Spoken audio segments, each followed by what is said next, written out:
안녕하세요, 구독자 여러분. 사연을 읽어드리는 필립입니다. 무더운 여름, 그리고 장마 잘 지내고 계시죠? 오늘 사연도 재미있게 들어주세요. 그럼 오늘의 사연 시작해 볼게요.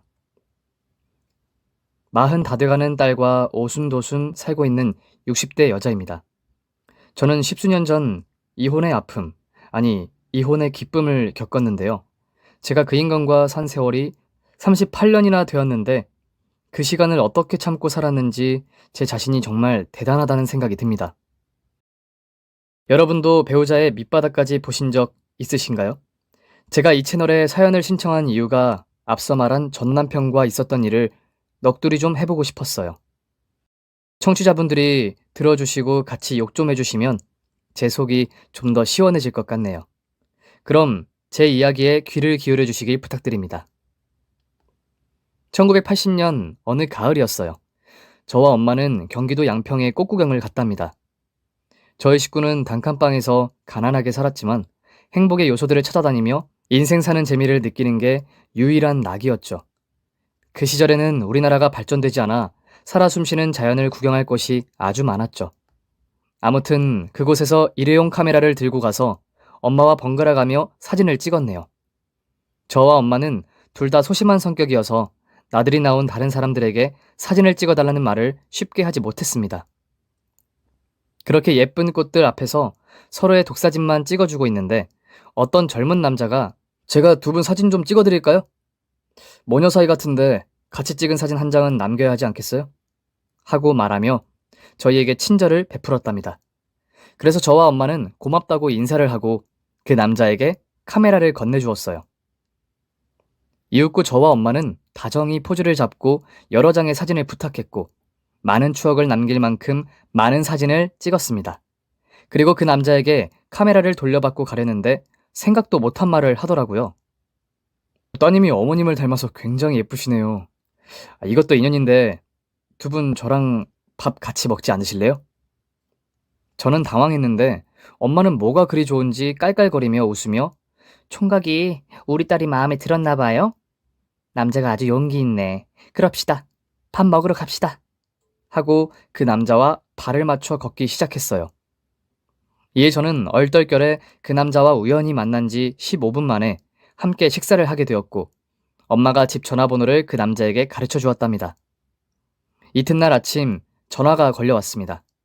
어제 본 그 남자가 저를 좋아한다며 데이트를 하자는 긴장되고 격양된 목소리로 고백을 하더라고요. 저는 만나는 남자도 없고 엄마가 좋은 사람 같으니 만나보라고 쉴 새 없이 말씀하셔서 일단 한번 만나 대화라도 나누어 보기로 했답니다.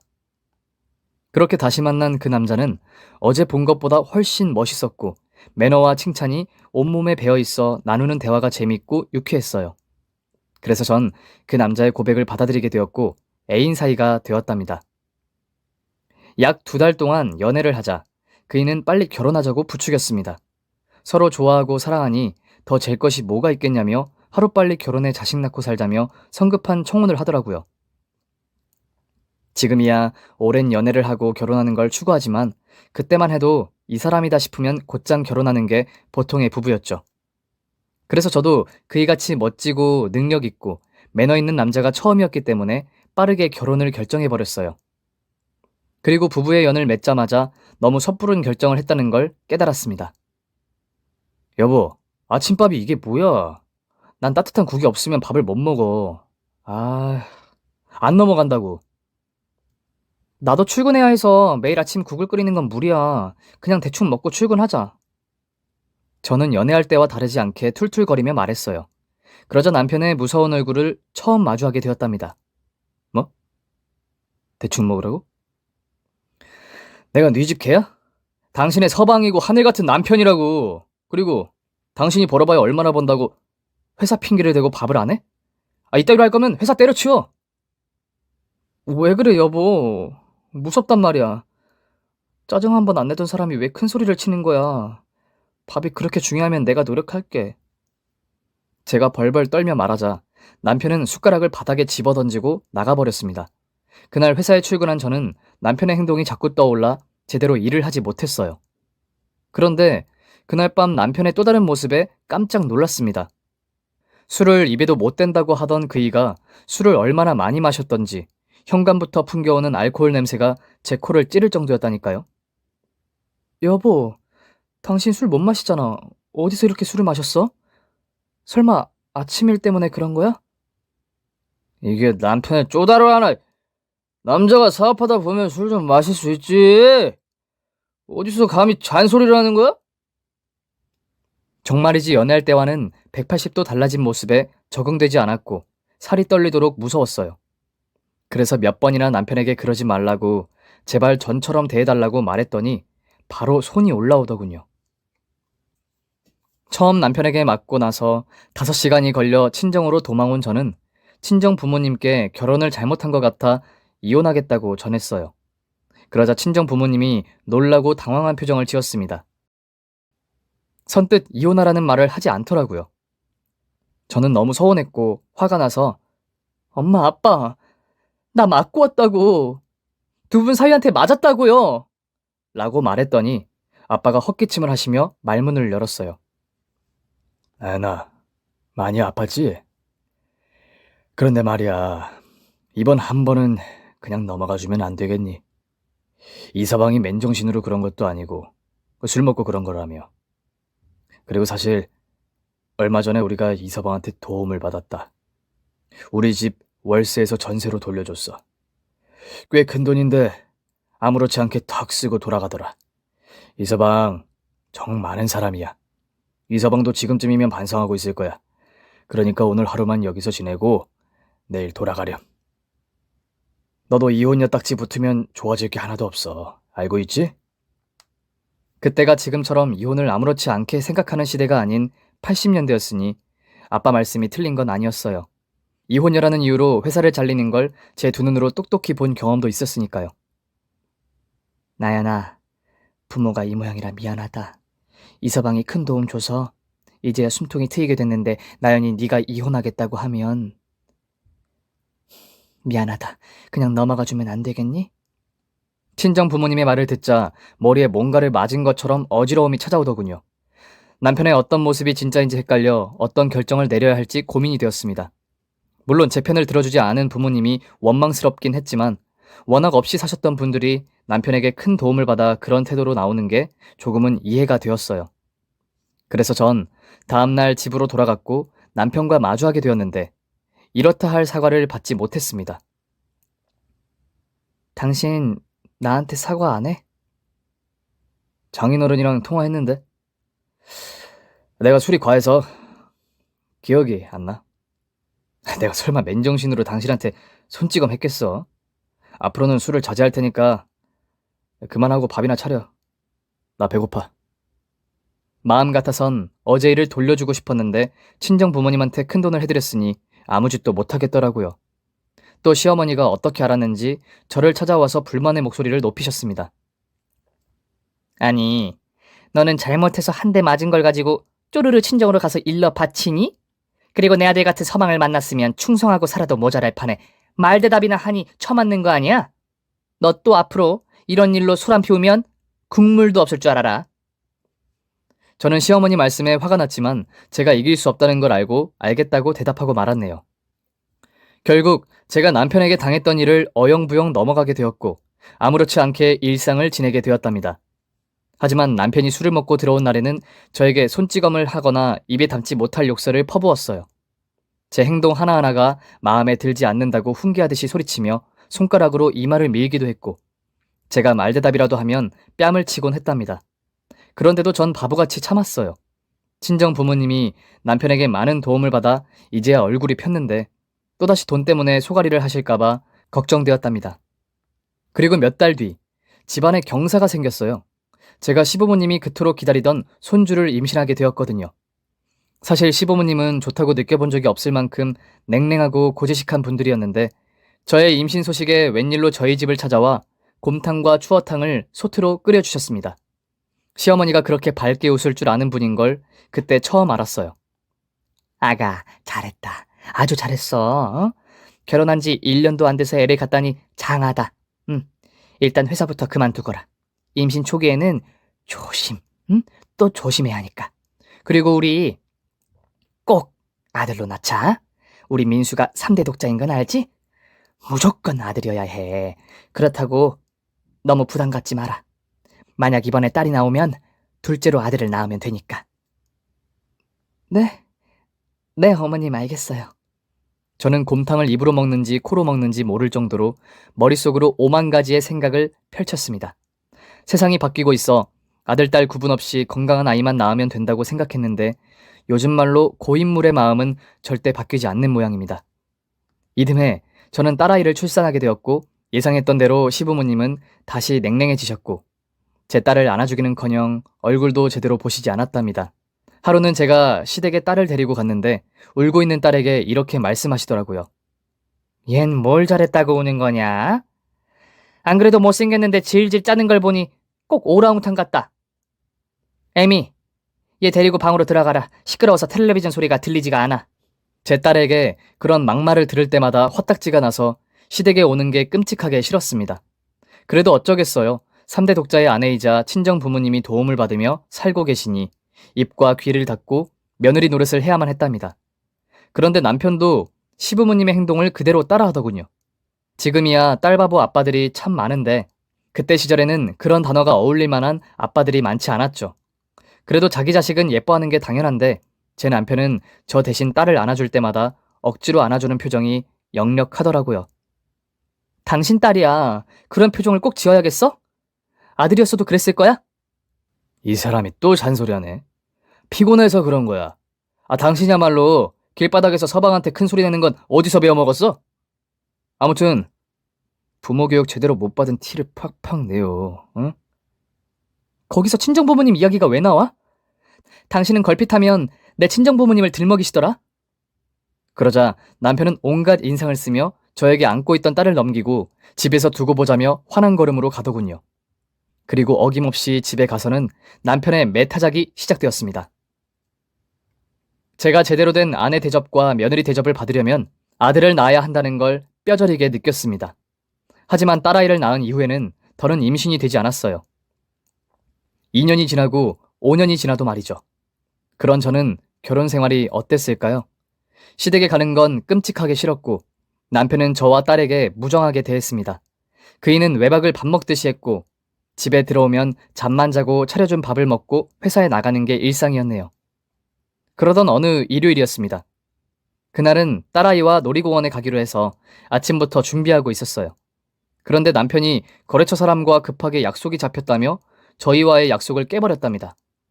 딸아이는 아빠의 사랑을 많이 받지 못해서 그런지 별로 아쉬워하지 않았고 저와 둘이 가는 게 더 좋다고 귓속말을 하더라고요. 그렇게 저희 모녀는 버스를 타고 놀이공원을 향했고 여러 놀이기구를 타며 행복한 시간을 보냈습니다. 그리고 집으로 돌아오는 길에 남편 저녁상 차릴 준비를 위해 시장으로 향했고 양손 가득 장을 봤어요. 그리고 집으로 걸어가는데 옆에 있던 딸아이가 제 다리를 툭툭 치면서 아빠가 저기 있다며 손가락으로 가리켰습니다. 이에 저는 딸의 고사리 손가락을 따라 눈을 돌렸고 미용실 안에서 미용사와 다정하게 웃고 있는 남편의 모습을 보게 되었어요. 처음에는 그냥 단골이니까 그러려니 하고 넘어갔는데 며칠 뒤에 동네에서 둘이 나란히 걸어가는 걸 목격했답니다. 그래서 전 두 사람의 뒤를 밟았고 모텔 안으로 들어가는 것을 확인했어요. 요즘 제가 몇 번이고 유혹해도 주책맞게 뭐 하는 짓이냐고 해서 단순히 욕구가 사라진 줄 알았는데 다른 여자가 생겨 그랬다는 사실에 제가 정말 바보였구나 싶었죠. 저는 모텔까지 들어가지 못했어요. 가서 남편과 상간녀를 혼내줄 자신이 없었죠. 그이가 친정 부모님께 매달 용돈을 드리고 있는 건 물론이고 여러 차례 목돈을 드린 걸 알고 있으니까요. 그리고 저와 딸이 먹고 사는 것도 남편이 없으면 불가능한 일이니 눈과 입을 다물고 말았습니다. 그때 제 자신이 얼마나 한심하고 초라하던지 쥐구멍이라도 있으면 그리로 기어들어가고 싶었네요. 하지만 집으로 돌아온 남편에게 바람 피우는 것을 추궁했고 제가 본 것을 말하며 어떻게 대답할지 두고 봤습니다. 그러자 남편은 그래서 뭐 어쩌라고? 이혼이라도 하자는 거야? 그럼 나야 아쉬울 거 없지.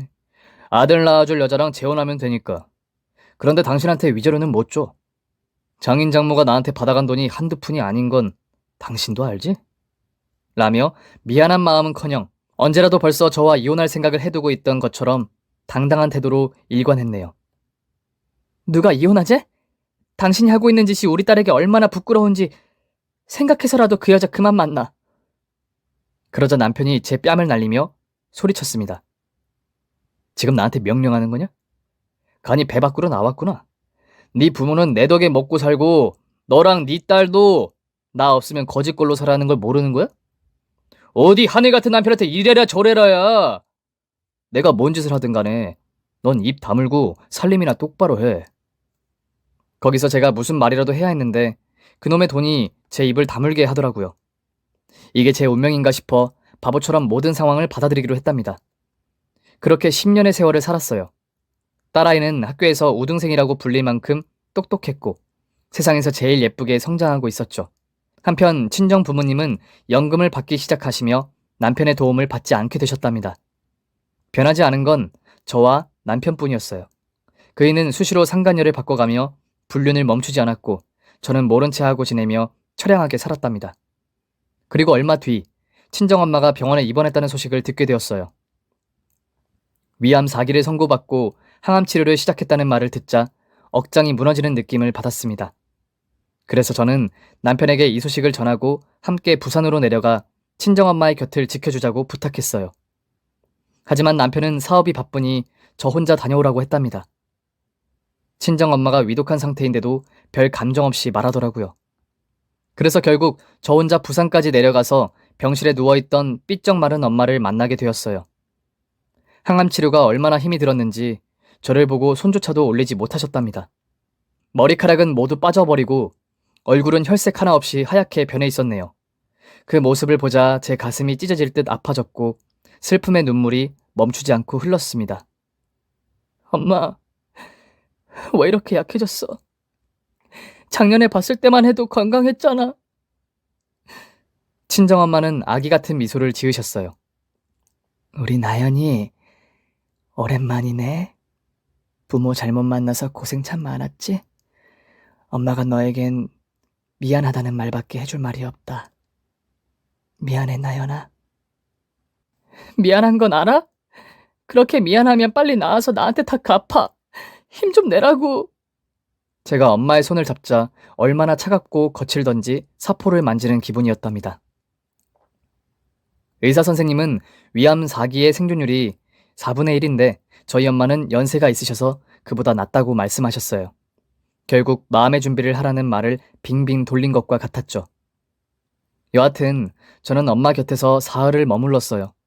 중학생 딸아이는 저 없어도 혼자 밥을 차려 먹고 학교 가는 게 충분했으니 별 걱정을 하지 않았답니다. 하지만 문제의 복병은 언제나 그러하듯 남편이었어요. 하루가 멀다 하고 전화해 언제 집에 오냐며 국이랑 찌개가 없으니 밥을 못 먹겠다며 살림하는 주부가 너무 오래 시간을 비워 집이 엉망이 되니 빨리 오라고 닥달을 하더라고요. 그래서 전 친정 부모님께 잠시 집에 다녀오겠다고 한 뒤 기차를 타고 집으로 돌아갔습니다. 집안은 비교적 깨끗했어요. 착한 딸이 엄마 대신 집안 정리를 어찌나 잘해놨던지 벌써 다 컸구나 하는 심정이 들었다니까요. 그리고 저녁 시간에 맞춰 남편이 좋아하는 반찬과 국을 끓였고 곧 그이와 식탁에 마주 앉게 되었습니다. 여보, 엄마가 당신 보고 싶다네. 이번 주말에 함께 내려가는 게 어때?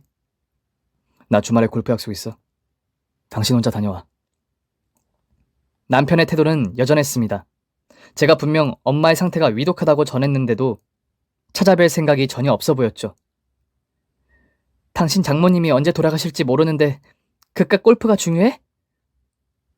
늙으면 누구나 죽어. 호들갑 떨지 마. 그동안 내가 처가에 갖다 바친 돈으로 잘 먹고 사셨잖아. 안 그래? 이렇게 돈을 앞서 갑이 되려고 하는 남편에게 오래전 정남이가 떨어져 있었지만 이 정도일 거라고는 생각하지 못했답니다. 그래서 전 더 이상 말을 하지 않았고 이틀 뒤에 혼자 부산에 내려가기로 마음먹었네요. 늦은 밤 엄마에게서 전화가 왔는데 제 남편과 같이 내려오는 거냐고 물으셔서 남편 사업이 바쁜 상황이라 다음으로 미루겠다고 전했습니다. 그러자 엄마는 사위가 제법 많이 보고 싶으셨는지 그이에게 따로 전화를 했더라고요. 제가 거실에 있을 때 안방에서 남편이 전화를 받았답니다. 아, 네, 장모님. 요즘 사업이 많이 바빠서요. 제가 집사람처럼 노는 것도 아닌데 어떻게 맘대로 내려갑니까? 네, 다음에 내려갈게요. 제가 돈 좀 보내드릴 테니까 병원비 보태시고 필요한 거 있으시면 사세요. 네, 끊습니다. 이제 노있네. 어디서 사업하는 사람을 오라가라야. 늙으면 곱게 죽을 것이지. 끝까지 거머리 마냥 달라붙으려고 드네. 아주 지겨워 죽을 집구석이다. 에휴. 전 거실로 새어나오는 그이의 목소리를 하나도 빠짐없이 다 들었습니다. 이런 인간과 20년 가까이 살았다는 것에 환멸을 느꼈네요. 이번에는 참을 수 없어 방문을 열고 들어가 남편에게 목소리를 높였답니다. 당신 무슨 말을 그따위로 해? 뭐? 늙으면 곱게 죽으라고? 그게 당신 장모한테 할 소리니? 엄마는 죽기 전에 당신 얼굴을 꼭 보고 싶어서 그런 건데 우리 엄마를 어떻게 거머리로 취급할 수 있어? 그러자 남편은 무섭게 눈을 뜨며 아주 열려놨네. 누가 들으면 당신이 엄청난 효녀인 줄 알겠어? 내가 네 집구석에다 갖다 바친 돈으로 먹고 산 걸 잊은 거야? 그 정도 했으면 나도 할 만큼 한 거 아니야? 라고 말하며 자기가 뭘 잘못했는지 알기는커녕 되레 저에게 큰 소리를 쳤답니다. 정말 화가 났고 가슴 아프고 남편을 가만두고 싶지 않았습니다. 언젠가 그이에게 복수를 해줘야겠다고 마음만 먹고 아무런 반항도 하지 못했네요. 결국 저는 딸아이와 부산으로 내려갔고 엄마 곁을 지키며 마음의 준비를 했어요. 제 딸은 공부보다 외할머니가 더 중요하다며 학교까지 빠지면서 저를 따라왔답니다. 저는 일주일에 사흘을 병원에 머물고 다시 집으로 가서 남편이 먹고 지낼 수 있도록 조치를 취하기를 반복했죠. 전 평생 가난하게 큰 행복을 누려보지 못한 엄마가 불쌍해 보였습니다. 물론 제 인생도 그리 행복하진 않았지만 엄마가 더 오래 사셔서 좋은 구경과 소식을 많이 들으셨으면 좋겠다 싶었어요. 이를테면 당신이 정말 예뻐하는 손녀가 대학도 가고 시집도 가는 걸 봐주셨으면 좋겠더라고요. 제 바람과 소원이 이루어지는 건지 엄마는 항암 치료를 꿋꿋하게 잘 버티셨습니다. 살려는 의지가 강하셨는지 엄마의 몸속에 있던 암세포들이 점점 줄어들다가 나중에는 소멸하셨어요.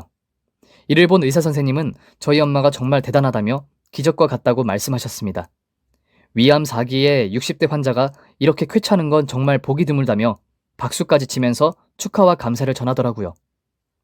그리고 1여 년 만에 병원을 퇴원한 엄마는 이전보다 더 건강해지셔서 살아있음에 감사하며 하루하루를 보내셨습니다. 저와 딸아이는 앞으로 친정 부모님과 더 많은 추억을 쌓기로 하고 자주 놀러 오겠다고 약속하고 집으로 돌아갔어요. 한편 남편은 친정엄마가 암과의 사투에서 이겨냈다는 소식을 듣고 잘 됐네. 노인 양반이 명줄 하나는 길다.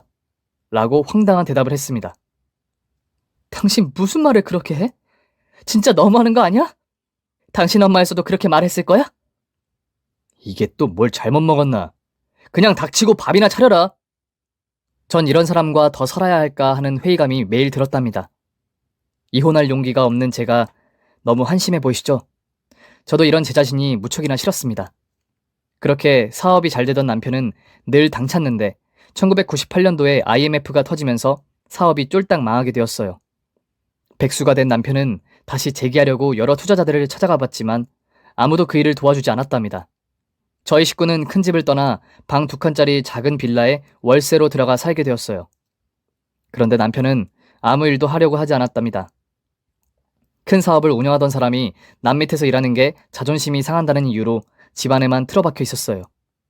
그래서 전 생활비라도 벌어야겠다는 생각으로 집에서 멀지 않은 청소기 공장에 어렵게 취직했답니다. IMF 시기라 그 자리도 얼마나 경쟁률이 셌던지 함께 면접 온 여러 명의 가장들이 그냥 집으로 돌아가는 걸 지켜봤답니다. 그때 당시 공장에서는 남자보다 여자의 급여가 3분의 2 정도 되었기 때문에 여직원들이 훨씬 많이 채용되었죠. 그렇게 17년 만에 다시 일을 시작한 저는 소처럼 아주 열심히 일했어요. 잘못 보였다간 잘리기에 심상이었으니까요. 한 달에 제가 버는 쥐꼬리만한 돈으로 세 식구가 겨우 먹고 살았네요. 딸아이는 학원에 다니지 않는데도 우등생이었고 앞날이 창창했어요. 그래서 딸아이의 대학 등록금을 모아야겠다는 일념으로 몸이 부서져라 일했답니다.